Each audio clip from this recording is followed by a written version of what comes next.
All right, ladies and gentlemen, we are back. Quick little break. I think I may have put on a little jammy jam right there. Here's one I got to throw in here.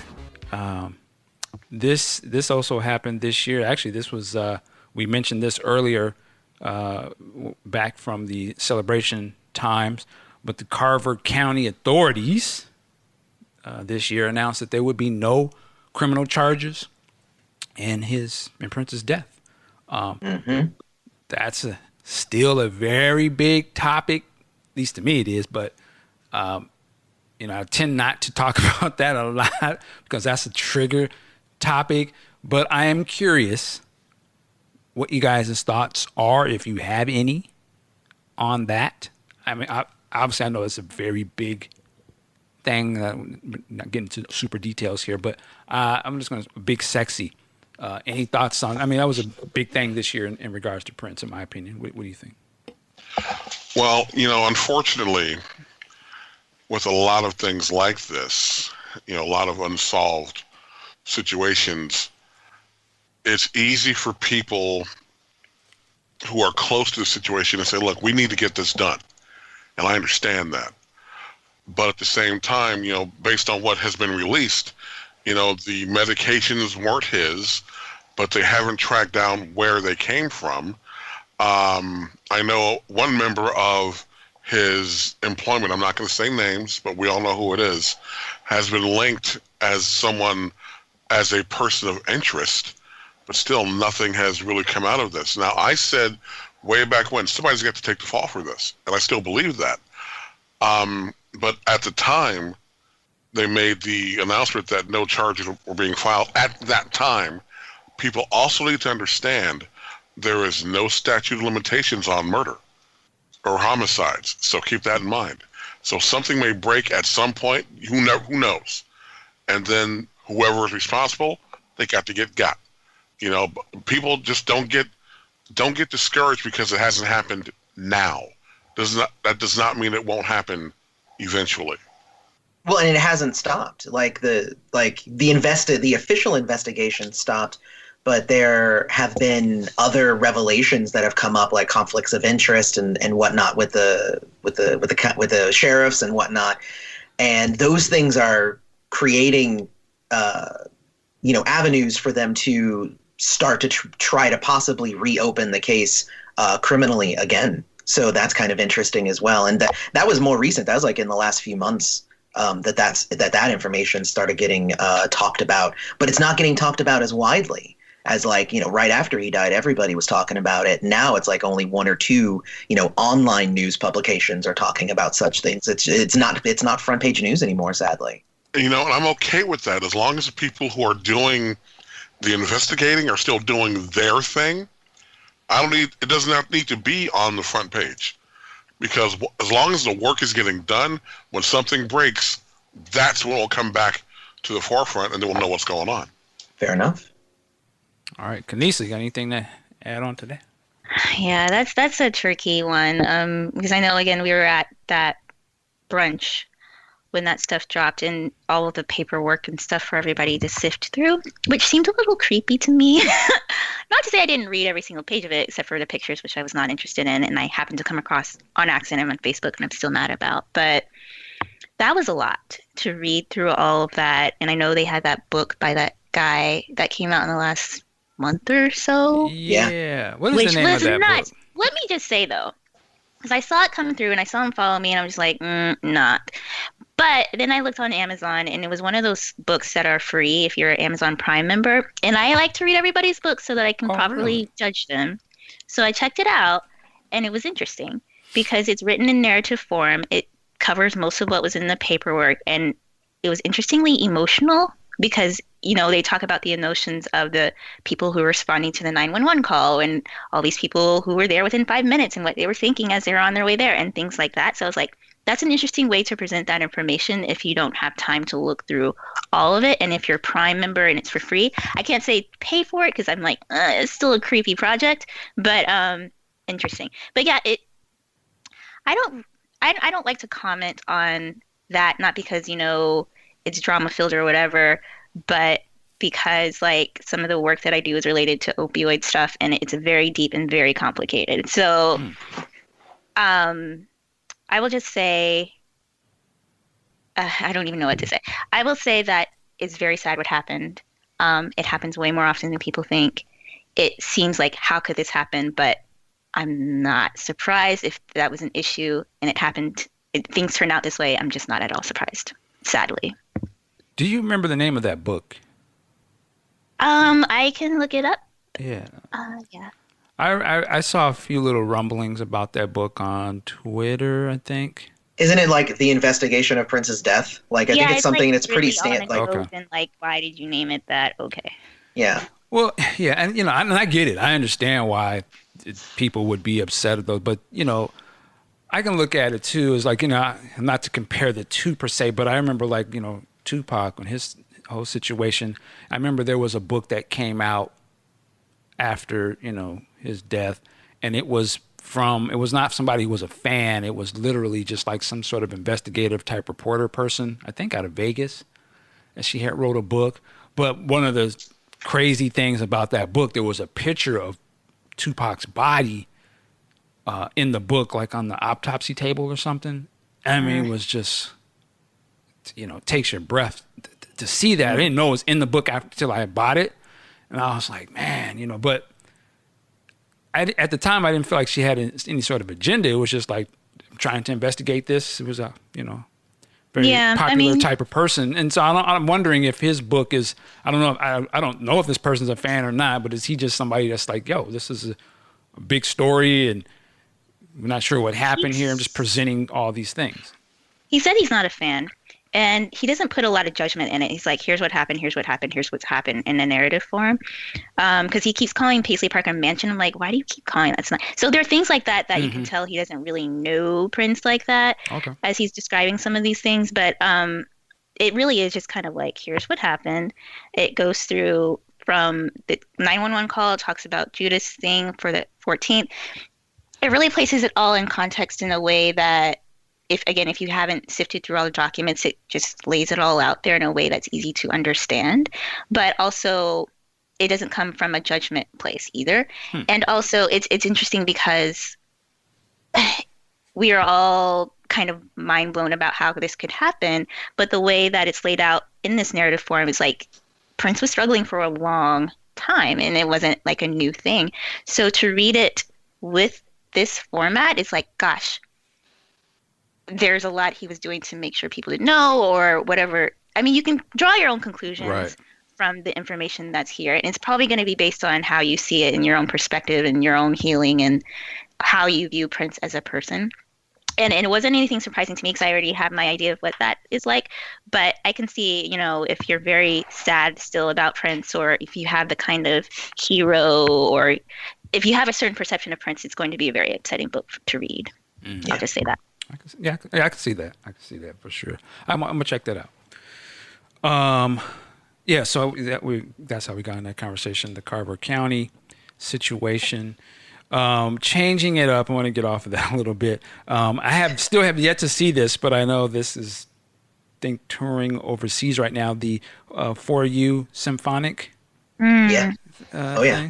From those who have gotten a chance to see that, Prince's Friend, you've seen this, right? You did, I think. Oh yeah. I am intimately familiar with the show because when I heard that it was actually coming to my town, I contacted the tour organizer, and I was like, is there any way that I can get in and get interviews or do whatever? And then we ended up not being able to get those interviews done, sadly. It was more a scheduling thing. But I did get to contact the people and talk to the people organizing it all. I got to, help with some of the promotion because I thought it was a really cool idea. And then I went and saw the show, and the show was, pretty much as advertised. It's, Prince's music through the lens of a symphony, and it was pretty cool, actually. And there were things that could have been done better. It could have, the entire show was all 80s songs, and not even like a large smattering of 80 songs. It was particular albums. There was mostly Purple Rain and Parade is most of the stuff that you got at the show. But it was actually really cool to see it through that lens. And my issue with it was more an issue of expectations, because the very first thing that you get is Questlove says, "Hey man, the first half of the show is going to be," I mean, he didn't say "Hey man," like speaking to me, but he's like, "Hey," but he's like, "The first half is going to be deep cuts," and I was like, "Oh man, hold on, wait a minute." And he's like, "And then the next half, the second half will be the hits," and I'm like, "Cool." So, but then the first half was like stuff from, it was like basically the entire album of Parade, and and then like songs like Controversy, and I'm like, wait a minute, what? Like, these aren't deep cuts. What are you talking about? But I think maybe had that speech or that beginning statement been different, then my enjoyment of the show might have been higher. But I think, because I'm so deep in it, I was expecting something quite different. Yeah, same. Because like the commercials that we got in Atlanta was like, here's a thing that's going to cover his expansive musical catalog. And I knew it wouldn't be that because of the person who curated it and the types of eras that he likes to talk about or champion. So I knew I like I said with the books, I'm going to read your book so that I can properly say things about it. And so I went, and I had the expectation that it's just going to be an 80s show. But what I did appreciate were the interspersing of Prince talking about different things, or the pictures that they had going. It might have like snippets of his writings and things like that. And of course, as usual, the thing that I enjoyed the most is how the crowd responded to the symphony. Like people, like the beautiful ones with like everyone screaming and singing along and things like that, to where the symphony members were like looking at us like, what? So it was cool. And then also like the music that was played before in Atlanta, it wasn't just like hits. They played Wally, like the real Wally, or like bootleg stuff before our show. So that was cool to have the environment of getting excited, and then you go into the show.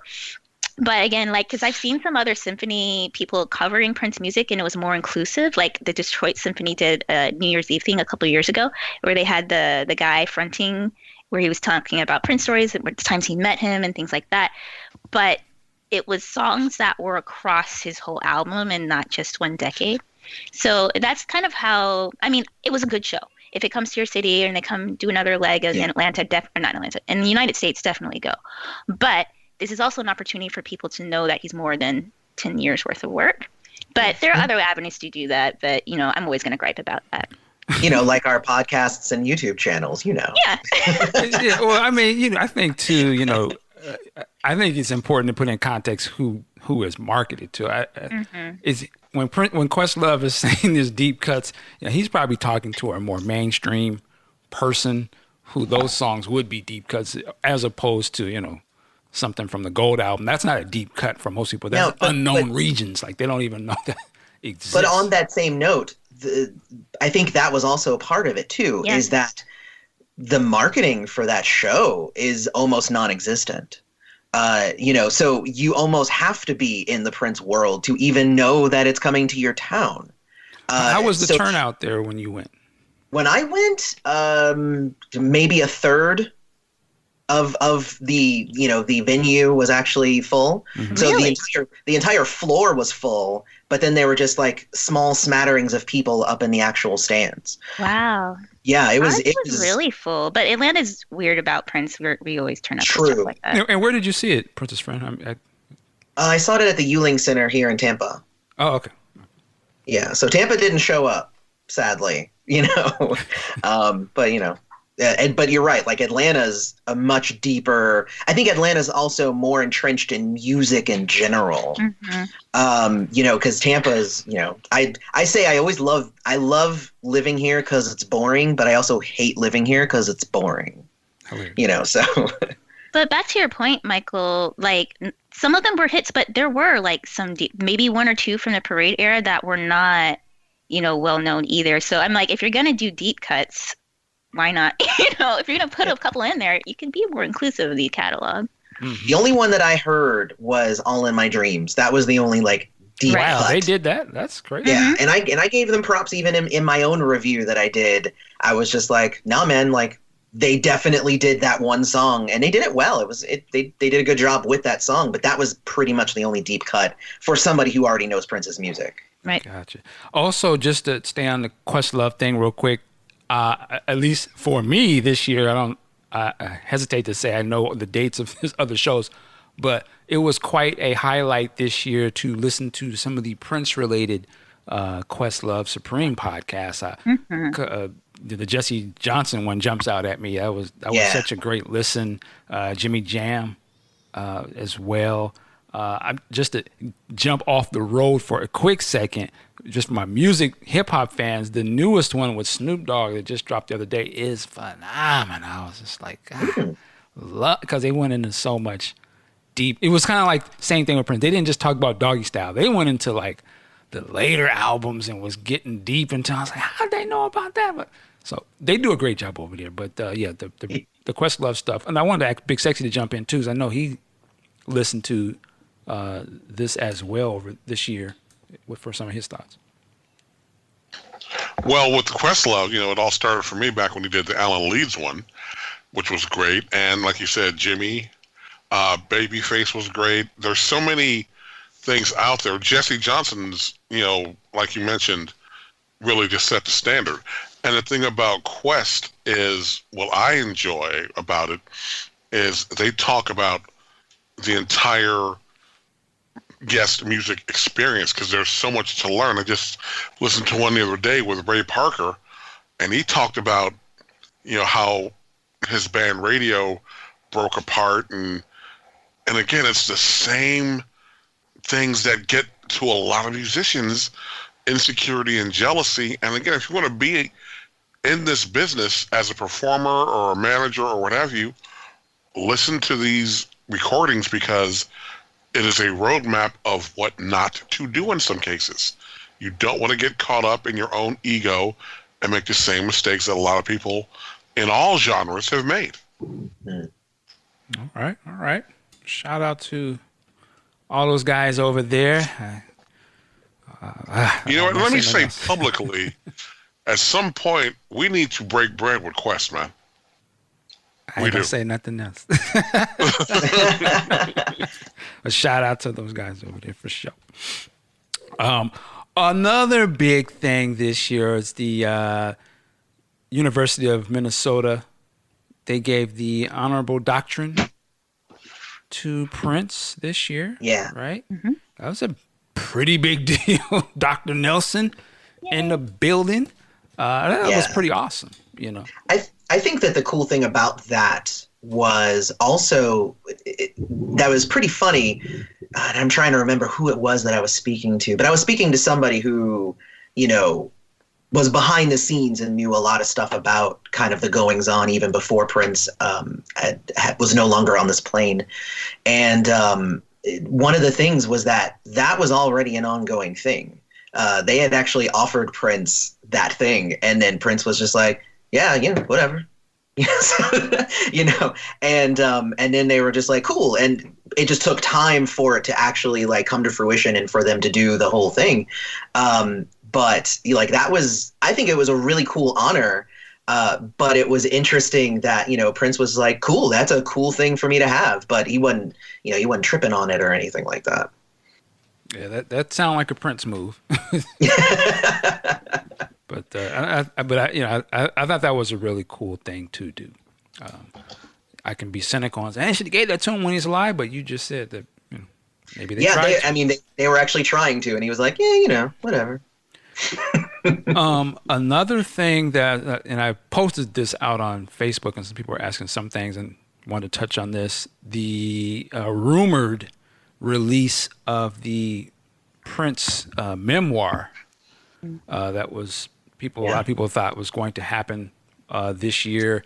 I looked up something here, and I guess it all comes from, I'm reading Entertainment Weekly, says, speaking on Variety's Strictly Business podcast, the agent representing the book claimed that it was set to be published around the holiday season. Now, they say a representative from Random House, who I guess is who they have to deal with, told Entertainment Weekly that that book is not currently scheduled to be published in 2018. So this still, up in the air about that book. I think, the story is that Prince had completed up to like 50 pages. Yeah. Whatever that means, what's on those pages. And, there's a some of the conversation here was that it's a possibility they may keep those handwritten pages as a part of the book, possibly. I still want to see what this could be, but I think you have to treat something like this with kid gloves and like really needs to be done with the utmost respect and care to whatever his wishes were to, agreeing to do this project. How much is that of the 50 pages? How much is supposed to be, or you know what I mean? So that's not something you want to rush out, but I just only wanted to bring it up because people were asking about it, and I'm curious what you guys' thoughts were on this. And the running title for this at the time was The Beautiful Ones. Mm-hmm. Yeah, I think that'll be an interesting project, and given how private Prince was, because I think I saw some description of it being prose and like poetry and thoughts and things like that. And I have Vanity's book, or Denise's book, and hers is kind of like that, where you're reading it and you're like, yeah, I know what you said, and then you have to be like, wait, what did you just say? I feel like a Prince book would also be like. But yeah, it'll be interesting to see what comes of it, and if the 50 handwritten pages was like in a notebook paper that he sometimes would do, and is it big writing? Is 50 pages really 10 pages? And things like that. Well, yeah, and I actually did a video about this earlier in the year. I think that's essentially what Kanisa just said is, what is 50 handwritten pages? What does that mean? And because what a lot of the time, what happens with these memoir type books is, whoever is in charge of actually writing that book, because Prince isn't going to write the book. Prince is going to have a few interviews with the person that they've hired to write the book, and is going to give him give him or her some handwritten notes for them to reference. And then that person ends up writing the book, kind of collecting the thoughts and putting them in order in a way that makes a book. So, I wonder if, because the fifth, what does that mean though? Did they actually get around to having those interviews with each other, that they could get an idea of Prince's, direction and what they wanted to have, or did they just get just the 50 pages? Like, you never know. One of the fun things about having kind of the community that I have is somebody actually asked that in one of my live streams that I was doing. And I said, I actually have no idea. I'll find the answer to that. And then the next day somebody said, yeah, I heard that you were asking about that thing. So I went ahead and emailed the publisher, and they said it should be Q1 of 2019. So it's like, wow, really? Okay. I mean, this is information that I got from a comment in my YouTube channel. So, I have no way to authenticate it. But it's funny, like, if you've asked a question, somebody will go and try and track down that answer. Awesome. Yeah, I'm very curious to see how they handle this book. And this year, we also got announcements of other upcoming Prince projects coming down the line. I know they announced this year that there would be another album, Untitled, of unreleased work, which I'm very curious to see what that ends up being. That coming out next year. Did they ever get a date of or time reference for? No, next they year? just said the beginning of 2019. So we don't know when the beginning is. Okay. So yeah, I'm all ears for that. Of course, they announced they're working on these Prince-related movies and documentary projects that we can look forward to in the coming years. Also, Prince Estate released a number of different products, whether officially through them or licensed through other means. Of course, there's the big one recently was I'm not a sports person, so excuse my ignorance. There's the Timberwolves jerseys, yes. Right? That one was a big deal. I know I've seen a lot of. There was the Funko. the Funko Pops. Pops this year. I got a couple of those.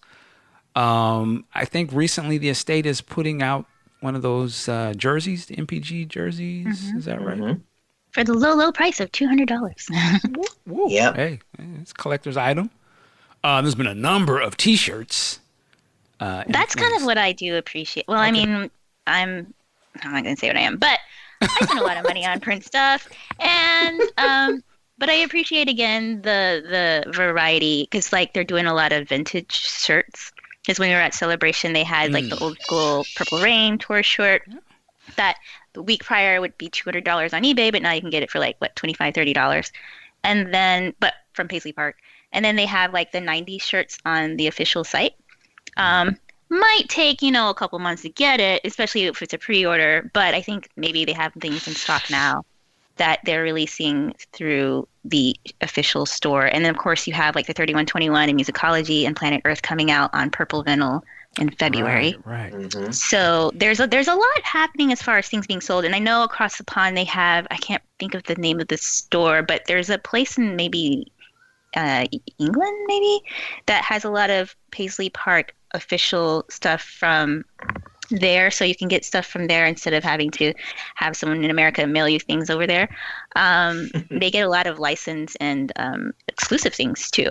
So they're trying to at least get merchandise to everybody so that you can get it locally in a way. I've seen them pop up in like Hot Topic or ASOS. Yeah. I saw a Prince shirt with just his face, like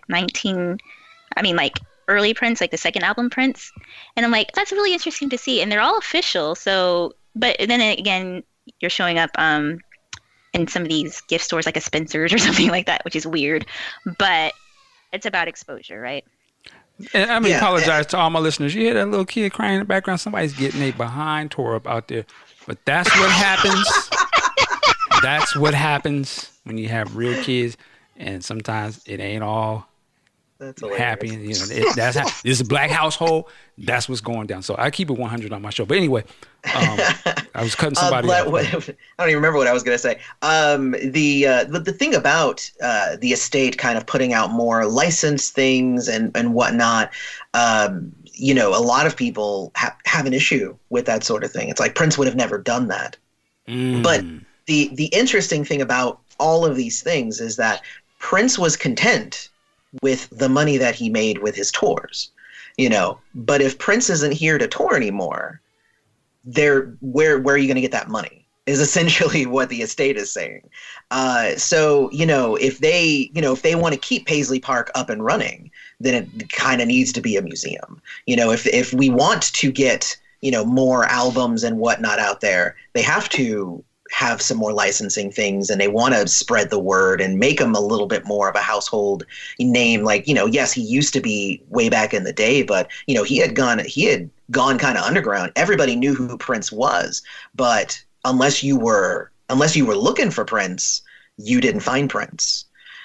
So I actually appreciate the fact that they're kind of doing more, T-shirts and licensing and making big deals about some of these releases, even the re-releases. There were a lot of people who were like, who cares? I already have this album. Like, yeah, but they're making a big deal about this. This is actually super important that we pay attention to these things. Because what they're doing is releasing these albums that didn't get that much circulation because, Musicology, 3121, Planet Earth, those were ones where Prince was kind of playing around with different ways to distribute, his albums. So it got into, a lot of people's hands, but not into the worldwide distribution that it can get now. So that's sort of the thing. And again, like, I'm always the sensible, level-headed one. So then people hate everything I have to say.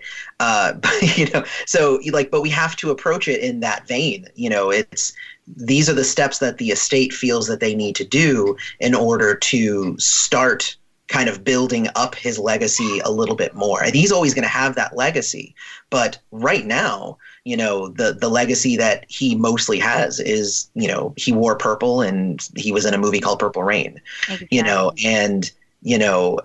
Any steps that the estate can help do that. And obviously that's, why we have our own shows and whatnot as well.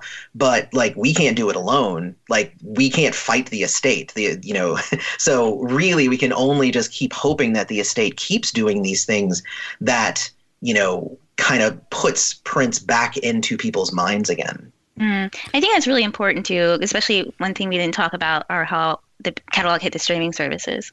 And people were like, Prince would never want that, and Prince wouldn't sell all these things. I'm like, what about 1-800 New Funk? What about, like, especially the quality of the stuff that they're doing? And I'm like, did we really need a plastic symbol keychain that cost like 20 or 15 bucks back in the day when he was here? So it's like, it was interesting to see the streaming comments come through, because I remember when they did drop, I was retweeting people who had never heard things before, like people who were in their 20s or something. I saw one particular tweet where this guy was like, I just picked up this 3121 song. I've never heard anything like it. This is blowing my mind. And he was like maybe 21, 22. He hasn't been exposed to it before. And sometimes we talk about we're afraid that people won't get Prince. And it's scary because we're so connected to it. But I'm like, the thing that brought us to Prince was the music. The music is always going to be good. So as long as you get the music out there for people to hear, they're going to connect to it. So that's kind of been my thing. I'm like, welcome everybody. If they haven't heard it before, amazing. You're about to have your life change from these other 39 albums that he did. So. Exactly. Well, and it's exactly that. It's the same thing on YouTube, where they started putting out his videos on YouTube and stuff, and people are like, no, he didn't want him on YouTube. It's terrible. But you know why he didn't want him on YouTube is because YouTube didn't pay enough money, and he didn't want it on the streaming services because he's like, streaming services don't want to pay me what my music is worth. Except for and so it's not like he had a moral obligation to these things or a moral objection to these platforms. He was like, no, I want you to pay me what I feel like I'm worth. Now, if he's not around and he's not touring, his music now, the value of that, I mean, sadly, is lower because the estate needs to make some money off of that music now to keep everything going. So, you know, the value of his music from his perspective is different than the value of his music from the estate's perspective. To the estate, yeah, we'll take some YouTube money, we'll take some music streaming money, we'll do that because then we're going to use that to invest in getting that next album out. I agree with a lot of what you said, but I do want to say this. The thing, though, the only thing I say to this is, you know, when you talk about Prince and streaming and all that, you know, he wasn't against streaming. You know, right. I was wanting to keep the story 100. Like, put them on all the streaming places. You know, cool, get it out there to everybody. But my thing is to also on some platform, whatever, put out why he didn't have them on certain streaming services too. Like, put the whole story out there, because I think it puts it all in the context and you can appreciate things better. And again, aside from the legacy part, I think it educates people that I think he was really trying to holler at and say, listen, understand our worth. You know what I'm saying? There's a reason why he said what he said about Tidal and why he moved over there. It wasn't a financial thing. He was trying to put people up on some game, right? So I think that part of the story needs to be put out there too. So yeah, it's gonna be on Spotify and da-da-da-da and da-da-da-da. And then maybe they on the website or something. But here's why he did the way he did it. Some of y'all are gonna feel what he was trying to tell, you know, what he was, the reasons for his actions, you know what I'm saying? So we putting it out here because we got to get the music out there to everybody. We're trying to get money, and that's all great. That's how you can run a business. And then we can show you why did he make the moves he made? Why did he put Slave on his face? Why did he take his music off of this? Why did he sign that deal? I just think that, you know, as we like to say, you got to have the same energy for the truth as you do for the finances. So and I think that's important to Prince, you know, he wasn't lying. You know what I'm saying? I don't think he was really out there trying to mislead people or do funny business. He was about, yo, I'm doing me at all times. It don't make no sense to you, but this is why I'm doing it. Now, again, he ain't here, right? So he can't just go on tour and make all that bread, but at least they can keep the story of why did he act like that? Why was he making moves like that? And you know why? Now go over there and stream the music, right? Or go to YouTube and support it. But they could also just as easily upload his interviews on their YouTube channel too. Again, the same energy would dictate that they would put those same interviews up on YouTube and make the money off of that. But let my man tell his story. You know what I'm saying? Like the story that he put out. Or why did you do that? They could put the Tavis stuff up there. They could put a lot of those up there too. And again, it gives the new people who just come into the music, they'd be like, you know what, this dude was deeper than music. Like he was, man, this guy was a trailblazer. Like he was really about, his revolution, his thing, owning your stuff. And I think that's even just as much as now I understand why from financial point of view, the state can't be in business with the Universals and all that, trying to teach people not to do deals. I can understand why they're not putting that story out there. But to me, in terms of like us as a people, you take that how you want to, as other musicians and content creators, it's important to understand what Prince was also really about and why he took a stance and why we should keep that same thought process when we deal with our creations. Because you can say, man, you see how Prince, he told the line. Some people say he might have took an L because you didn't hear from him too much in the 90s. Well, how come all the question would be, well, why didn't you hear about 3121 and all those 90 albums? There was a reason why they weren't out in the mainstream. It wasn't because they wasn't good. We can hear that. Now you get to hear that they was dope. But why come you didn't get to hear them? Well, here's the reason why. So that's why I say I support them putting all them out there, but I also support too you should put the whole story. And maybe that's for us to do. To be able to talk about that as well. Completely agreed. But yeah, I'm glad that the music, the YouTube videos, I think that's really dope, because a lot of times I'll be at where I work at, we had a huge big ass TV up there and I'll just put it on, a little Prince playlist on YouTube and let it rock. And a lot of young cats be like, let me keep it 100. A lot of them be like, your boy look crazy, Mike, but that's the jam. What song is that? And they'll be like, what is he wearing? Mm-hmm. I said, because we were watching the Love Bazaar with Sheila E. When Prince gets up there, in the 80s. And they was like, man, I heard that song before. And they were watching them and they're like, what does he have on? They kept saying that. I said, that's my man. He didn't give a damn, man. He was on some other shit. But they was like, man, this is good, man. And other things that start rolling, they just start watching it. And a lot of them to see it is also a great thing, right? That's why I think these videos are great because they see, and it looks so different from today, because the dress totally different, the styles are different, but that music, and you put it all together, like, wow, okay, I see what you like about this guy, man. This is pretty good. I'll only push back on the videos on YouTube, and I don't know why, but I don't know how much does it cost for them to maybe put them as higher quality on YouTube, but I don't know if that's nitpicking, but when you're watching it on a 4K 65-inch TV and it's like at 320p, it looks a little crazy. That's all I'm saying. That's concerning, honestly, because it's like, are they doing it for a reason, or is that all they have access to? Which is a little concerning. Like, shouldn't you have access to the originals? Like, this is like download from like the Lotus Flower website or something like that. Yeah, it's like they took some fans' bootleg version of it and uploaded that, which I would imagine doesn't Warner Brothers have higher quality, but I don't know. I respect the effort, though. It's the fact that it's up there. But you also hear the stories where a lot of these videos where Prince was being bored in the soundstage, so they grabbed, Steve Park's camera and they made something. So maybe it's not in a better quality. Exactly. Yeah, that's quite possible. Anything else that we need to mention? I did want to do two things.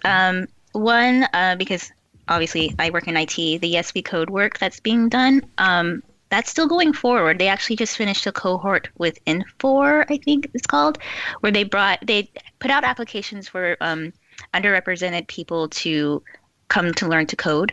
And so they went through like a couple of weeks of training and learning how to code and learning the business of IT work. And they just graduated like either their first or second cohort maybe a week or two ago. And that was a partnership with Yes We Code, which Prince was instrumental in standing up. So that's very cool. That's going forward. And then, of course, you have to mention PR and alumni, where they had their panels at the symposium earlier this year. And, of course, their winter fundraiser back in October, where they had the panels for the alumni shares and the Maceo Parker and Candy Dulfer show and the bowling and stuff. So they're continuing to raise money for the different initiatives and supporting Prince alumni, as well as the type of people and organizations that he would also support, that they are continuing to do and doing T-shirts. Troy just came out with a new T-shirt, Steve Park T-shirts, Rosie Gaines T-shirts, and it's all very cool. All right, all right. Anything else? We didn't really talk about Prince live on the big screen, but I'm okay with not talking about that if that's... Wow, Yeah. wow. Wait, did you have a problem with it? Here we go. Let's get it. Oh no. Okay. I didn't have a problem with it, but it spoke to a certain piece of me. I don't know, you might not have seen my video of my review of it. It was essentially just me in tears the entire time. Really? Wait, are you tears of joy or tears? No. Oh my gosh, no. I wish that they were tears of joy. Oh, wow. But we can leave that for another. Honestly, I was just interested kind of in what you guys were thinking about that show, because for me that was just as big a deal as the For You symphonic thing. That it didn't go on tour or anything, but it was a big deal. During that celebration. Yeah, I did a review on that, but just to quickly say, I thought it was dope. Like I want that to be the tour personally. I thought it was very well done. Like. I didn't know what to expect, and just the interaction between the band and the Prince on the screen, I thought was done very, very, very well. Would I wish that there were other time frame? I can nitpick it, but what they presented to me, I actually thought it was really dope. But I'm very interested to hear what you thought about it. But me too. Because I did too. It's like. I'd seen that format happen before because the first tribute they did, October 2016, they did a small version of that where his voice came over and the band played with him. So that part, because that's the first time I had cried about Prince, because I was denying, and then when I heard his voice come over, I was just like, oh, this is a lot. So the Prince on the big screen, we were all kind of like, what's gonna happen, because it moved the day because of, I think, the playoffs or whatever. Right. And so we all went. It was kind of, the seats were weird if you were there for a celebration, but whatever. And then the experience of seeing him on screen with the band was good musically, sonically, but the emotional impact of it was a lot. And I'm actually really glad that it wasn't on the 21st, because it would have been too much to handle. Oh, true. But because it was a lot to handle there, because I for my row, we were okay, but I can see people like bawling the entire time because it was a lot, and it was weird because he sounded so present. It was like he was really there, and it was weird to look at the stage and he wasn't there. It's like this weird cognitive dissonance. But I always said, like, as much as I buy all this other stuff, I usually support the state for the reasons that you were saying, Princess Friend. But I always say the best way to sell, or not even sell, to teach people about Prince is by helping them see Prince do his job. And if it does tour, because they said it was going to tour next year, I don't really know if it does, but if it does, I'm taking everybody I know who's like, why do you like Prince, to that show, because you can't leave a show like that and be like, I don't get it, because you're going to get it. You're going to be like, whoa, we lost something huge here. But I can definitely see, depending on where you're at in the healing process of Prince, it's either going to be an amazing experience or it's going to be an incredibly horrible, painful thing to go through. Yeah, and I think honestly, it might be the fact that you guys had already done Celebration once before, but when the only time that I had actually cried about Prince was when I found out that he died, and then the second time was at that show. Because and in the beginning, and I was in the same, vein as you guys in the very beginning of the show. And I was just like, wow, this is so much fun. And it's cool to kind of like imagine that he's there and he's doing his thing. And then there was just a certain point in the concert where it just like, it hit me, where I took a seat and I just like closed my eyes and I was like, I'm just going to enjoy this for the music and not for this kind of, play that seemed to be kind of being put up in front of us. Can I ask you a quick question? I hate to cut go you, for it. But have you ever seen Prince live in concert before? I have. You have? Okay. Yeah. Only once before, but I definitely have seen him live in concert. And it might be different for those people who hadn't seen him in concert before as well. But for me, it almost seemed like it was a pantomime kind of thing. Like I get the intent is like he's not here, but we want to still have the same experience of like what it's like for him to be here. Or, you know, if you never got to see him in concert, here's what it's like to see him in concert. But it just felt, I don't know, the revelation that he was not there became so much bigger than the enjoyment that I could have of it. So, and I'm sure that there were other people, like you said, you know, you saw other people balling and stuff, and I might just be lumped in with that group, but for me, it really was, it struck me weird too when they did it at the end of the For You, because they did a similar sort of thing at the end of that show. They did that again, where the symphony was playing along with the pre-recorded thing, and I don't know, it rubs me the wrong way, and I understand why people enjoy it, but it definitely it struck me hard. I think also the when I looked around and like there was so few younger people, and the fact that then of course then the show itself was mostly 80s stuff, and I think they did a couple of early 90s stuff, and then they did musicology, as part of the actual show itself. And it all hit me kind of all at once. Really it was going to Celebration that cemented my channel, because it was like, it was cool. Like I was doing my channel more for fun, and just for my own, morning. But it wasn't like a thing that I was like, I have to do this now. But after that show, I was just like this is like one of the biggest things that they did. And they're pulling out old footage of Prince, and they're really putting him up on this, this big live on the big screen. Like they're making a big deal about this. And then that was what they showed us. And I bawled. I was so sad.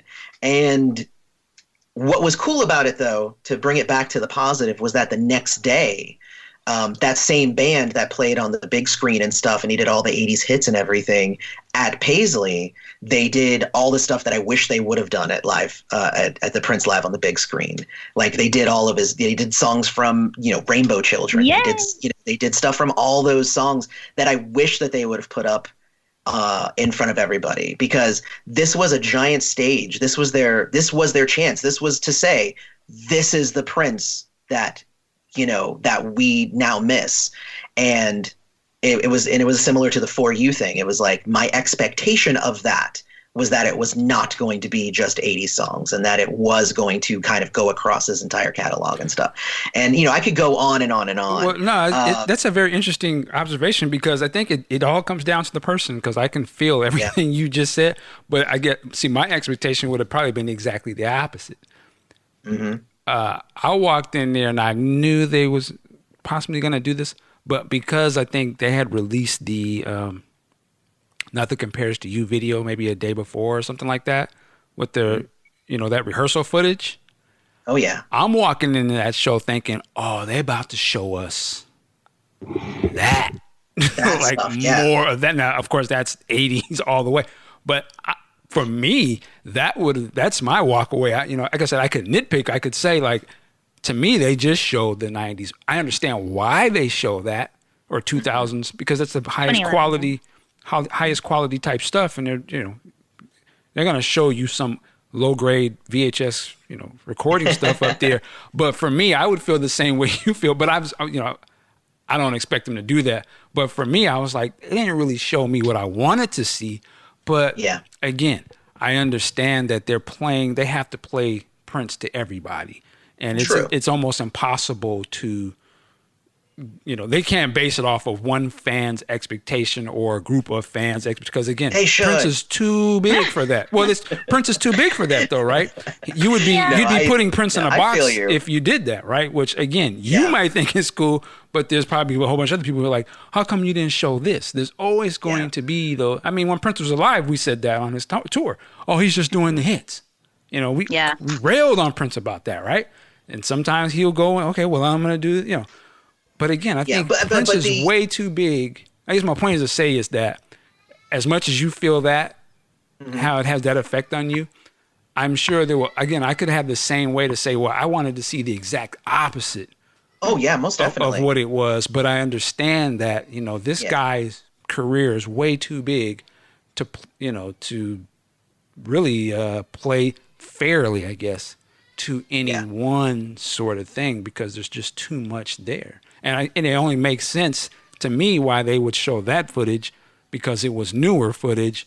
And then for him to play some of the songs that he did play, I get that, like almost the best of both worlds. We're not gonna show you no parade footage up here, Michael. You can stop that right now. Yeah, and, what I mean? Go ahead. That was the era to do it, because whenever there was a deluge of Prince everything everywhere, it was generally the Welcome to shows that everyone's losing their minds over. Yeah. And that's I said I loved the show, and I totally did. But that's also the era that I spend the least amount of time with just when I'm listening to stuff, because it's like, okay, it's going to be like Purple Rain, it's going to be Controversy, he's going to do Kiss, he's going to do the Dance Ring Kiss, and it's just like, it's very formulaic, and I hate the arena shows for that. But it also, it's inclusive of most of his catalog. And like you said, Michael, for those shows, I'm like, I wish you would have done more of the songs that you were working on at the time. It was always just like a review.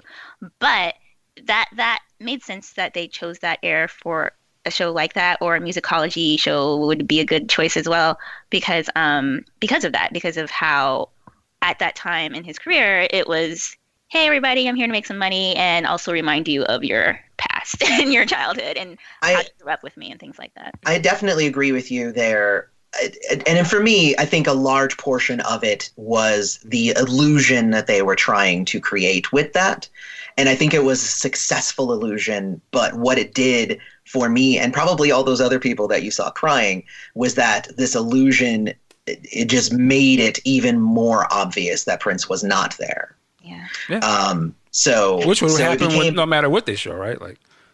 Well, I don't even know, right? Because if they had just done what you said, which was to show old footage and, have a fun time kind of seeing stuff that we had never seen before and, whatnot, I think that it would have had somewhat of the same thing. But in that vein, they wouldn't be trying to trick us. They'd be just showing us stuff that would make us cry because we're sad that he's not there. Not saying, hey, look, everybody, it's almost like he's here. Oh, crap, no, he's actually not. Yeah, I get what you're saying there. But I think the thing is, though, see, that's what I'm saying. Sonically, and that playing in a big arena like that, I'm pretty sure the quality of the stuff they could show from the old days is not going to translate well in that arena, right? To play where people are going to say, some people are going to say, man, this sounds like crap. I mean, it's the same reason why there are certain fans who love hearing the crappy versions of those bootlegs that they've always listened to versus, I love this new cleaned up version.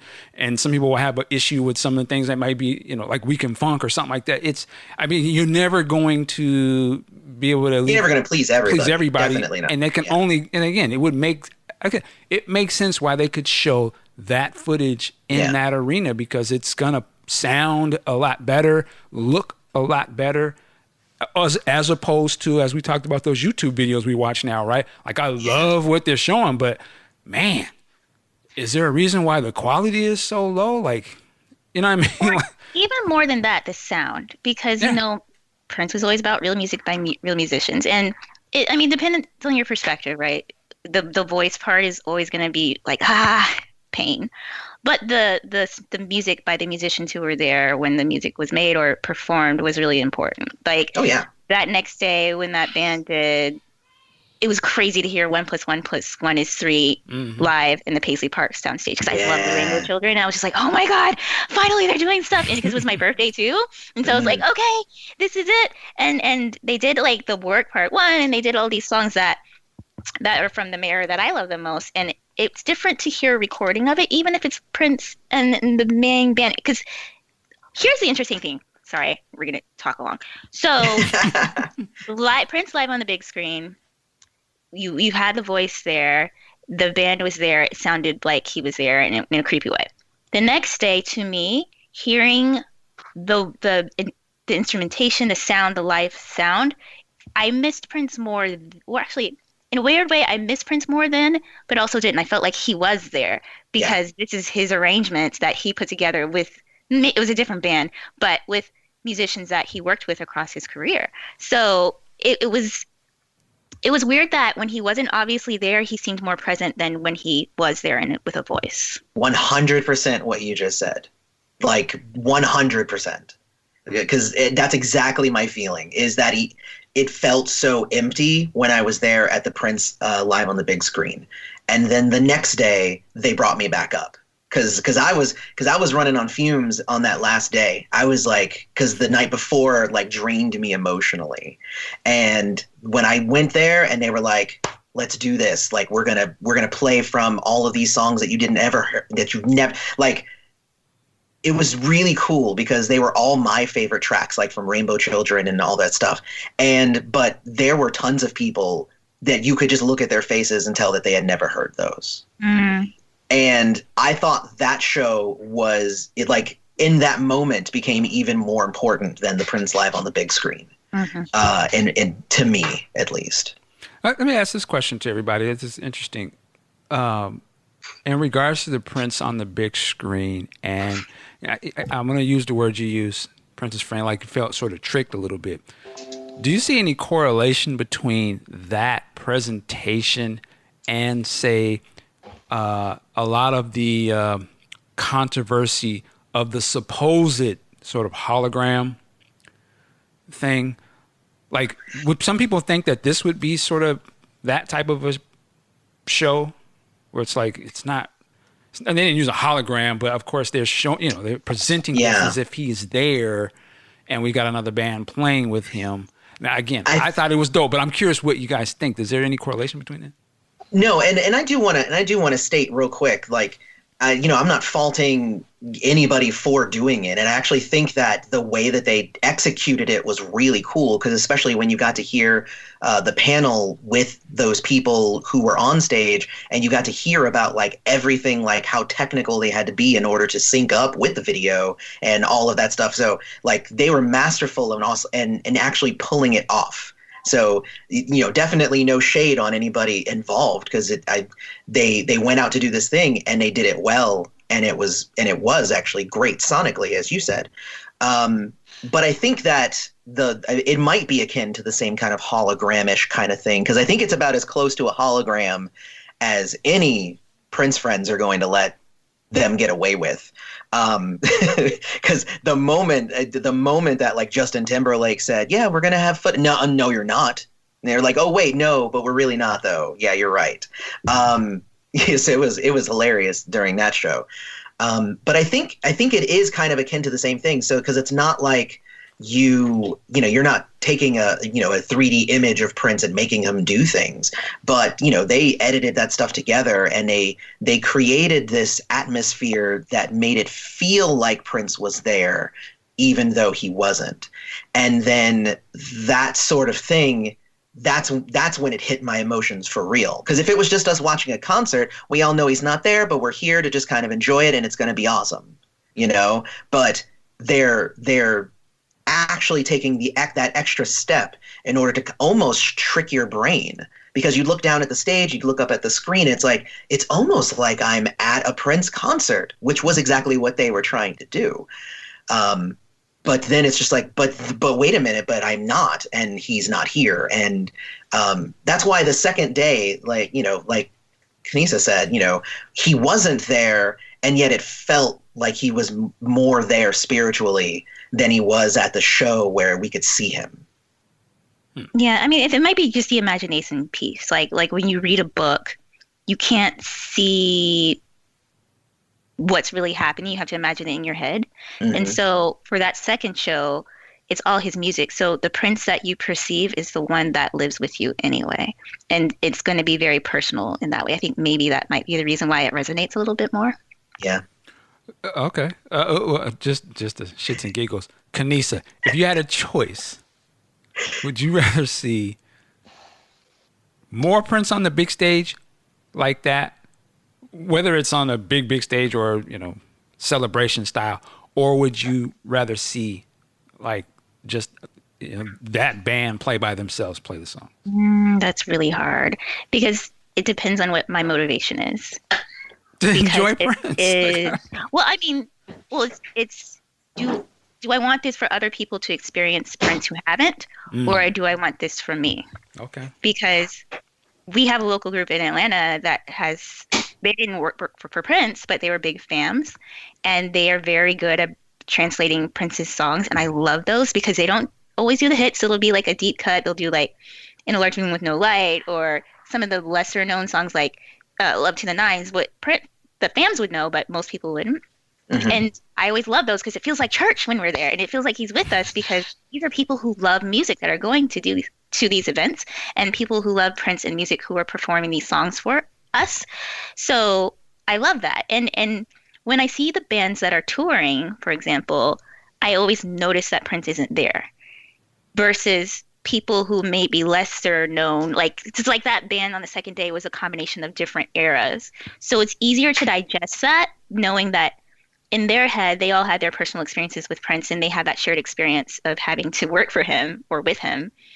But they don't have an identity to where you're noticing that he's not there with them. Like the Revolution was terrifying. That was when that made me sad, because I was like, it was very obvious that he wasn't there. Or NPG, because it's a combination of people who wasn't exactly NPG. I miss him less with them. Mm-hmm. But when it's like that other group that had like Cat and, like people who are around later, it's easier to digest because they don't have as much as an identity to where you're noticing he's not there. So to answer your question, personally, I prefer the mixed group, not the specific named ones, but the mixed groups doing it. But if you hadn't been to a Prince concert before, I would prefer the big screen experience. Because I feel the same way about Michael, because I've seen Michael a couple times too. And when they had that one tour, the Cirque tour come around, it was interesting the way that happened as well. Because it's like, oh, it's his music, it's not him, but this is kind of the same feeling of going to a Michael concert, the kind of energy that's in the room for it. So I want people to feel the energy of a Prince concert, of being around people who are like staring at him and being mesmerized by the music and by his whole entire presentation, which can be overwhelming even when he is here, because that is something that is very special about a Prince experience. Yeah. All right. And I think from my aspect, I would probably say I would want less Prince on the big screen stuff. I mean, because even at the For You show, like, I was jamming and I was with them, even though like it was all 80s, but I was like, I can overlook that because what they were doing was original and it was cool to kind of experience Prince's music through a symphony. And then at the very end, they threw in a similar thing where they're playing along with Prince. So it's almost the illusion of like, is Prince, and it took me entirely out of what they were trying to do, and then it created this trying to pretend that Prince is there sort of thing. So I don't know. It's weird. It's a weird thing. Yeah, I mean, I don't know. I could see both sides, I guess, but I don't know. As much as I enjoyed the Prince on the big screen thing, it would be curious to me if they switched it up to a different Prince time, how it would play out. How the band would play along with, say, like if it was Revolution footage or something. Like, unless you had the Revolution up there, it'd be very curious how they would get the sounds to sound right to such an older period. I almost just rather just watch the videos, I guess, leave the band off, or, the new people playing and just let the shit roll. But that wasn't what I asked. So,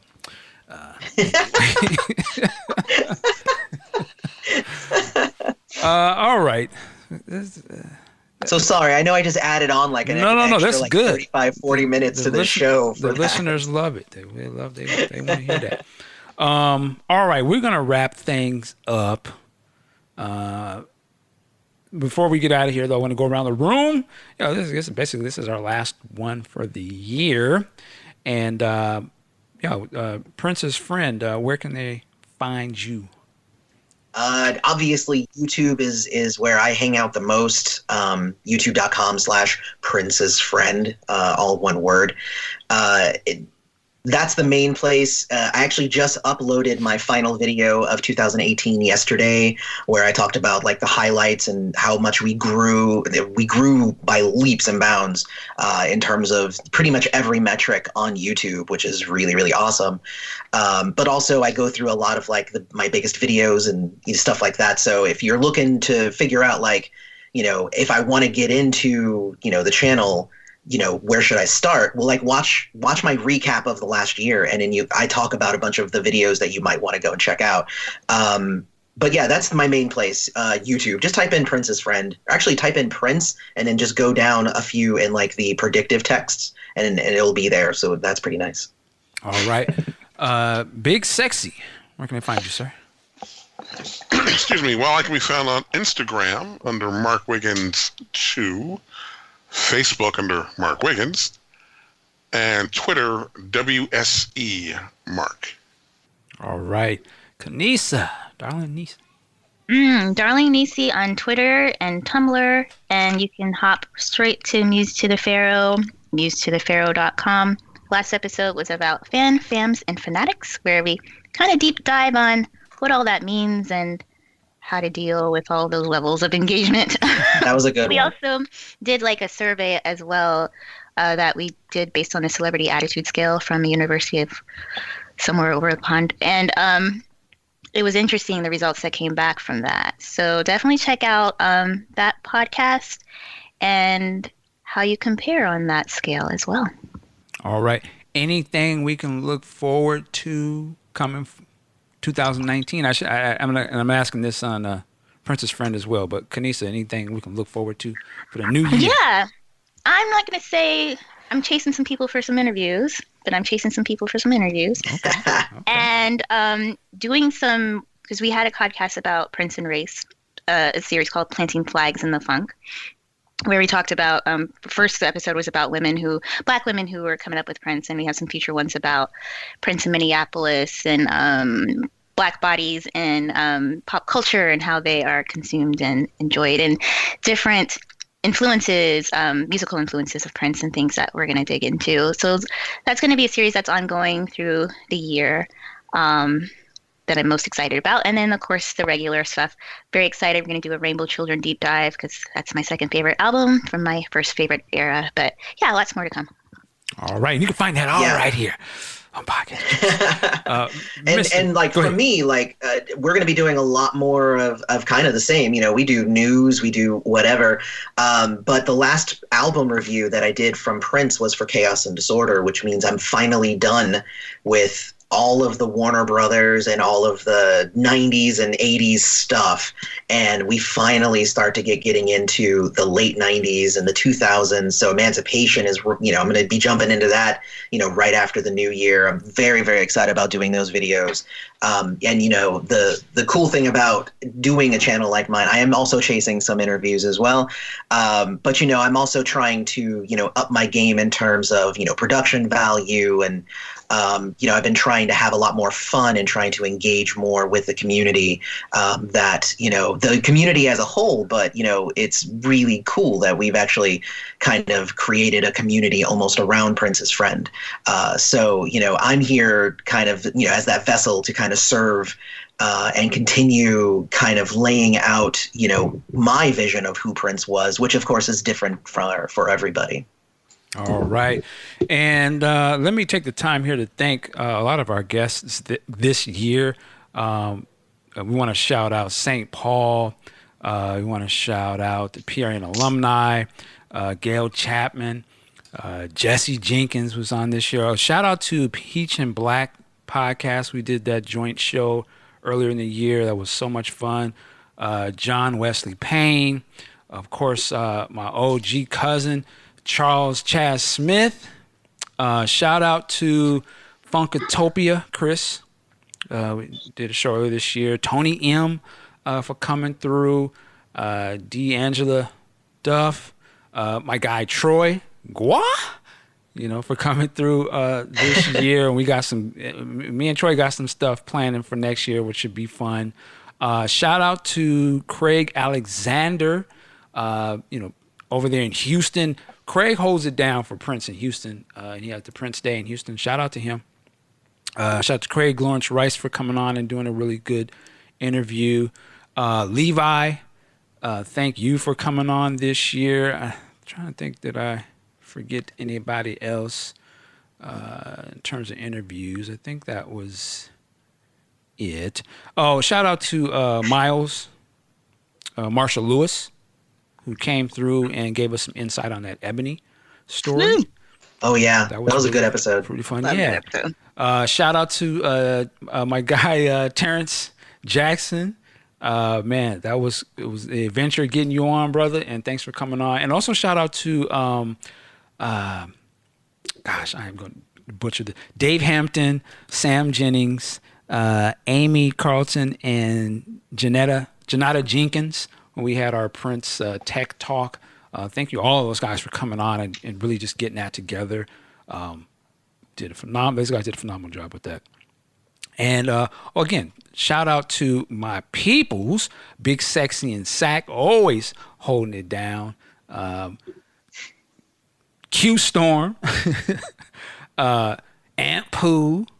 Shout out to Chloe. She came through with some phenomenal interviews over in London this year for us. I'm excited to what she's got going on. Shout out again, I forgot the Academy of Prince. People at Paisley Park, I believe. And actually, we might be doing some sort of fundraiser here in Seattle with them later this year. So looking forward to that. And also, at the end of the day, man, I have to shout out all of the listeners, all of my Patreon family, people that be hitting me up. Listen, this is why we do the show and we, connected, is that we all connected as family, and just really want to say that we appreciate you guys for taking the time to listening to us, because I know how life is busy. Y'all got jobs, family, you got your own situations to go through, and the fact that you can find any time in the day to either watch our videos, listen to us on these podcasts, follow us online and stuff, that is a blessing, and we so much appreciate that. So we just want to shout out to y'all for letting us come into your brains and your ears and your eyes and letting us live there and help you hopefully get through the day. So definitely shout out to all of you guys. Last thing I will say is, for those who listen to the other podcasts, thank you so much. We have the Work It Like a Job podcast coming. We already got 2 in the can. Hopefully that's going to, get some people motivated and get things going. We're going to crack the whip on the Purple Rain Minute. We're going to get that back. We're going to wrinkle that back in and get that popping. We might even start doing another movie, which I'm not going to say on a Prince thing, but we're really going to push it down this year. And again, a thank you to everyone who's actually on this podcast right now with me. All you guys are inspiring me to work harder and just continued success in everything that you do. Hey, Michael Dean, Work It Like a Job. We'll see you next time. Peace. Thank you for listening to the podcast. Check us out at podcastjuice.net. If you're on YouTube, please hit that subscribe button so you can be notified of the newest episodes. And be sure to check out the website for our official podcast on Prince and Work It Like a Job t-shirts. What my background singers at? Check it. If I didn't know better, why you looking down? When you got your whole world you can go round. But if you didn't know what you wanted, just sit down, look around, stop looking so sad.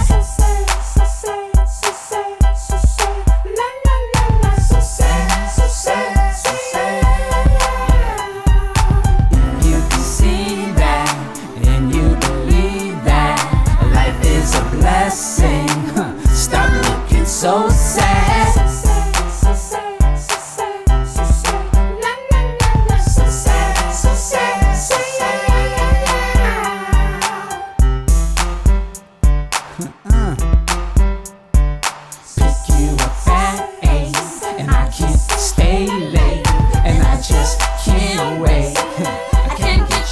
My mind.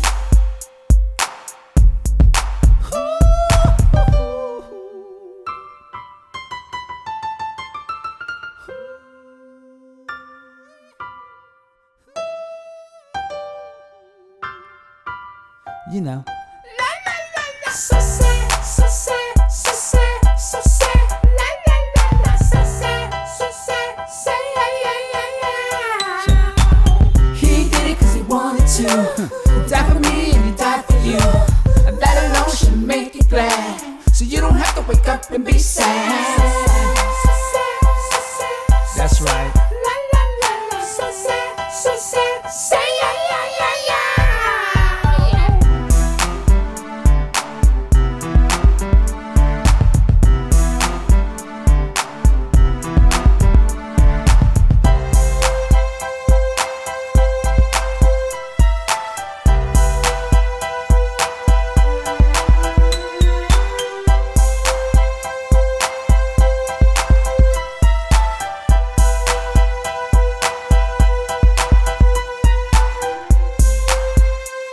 What's the problem?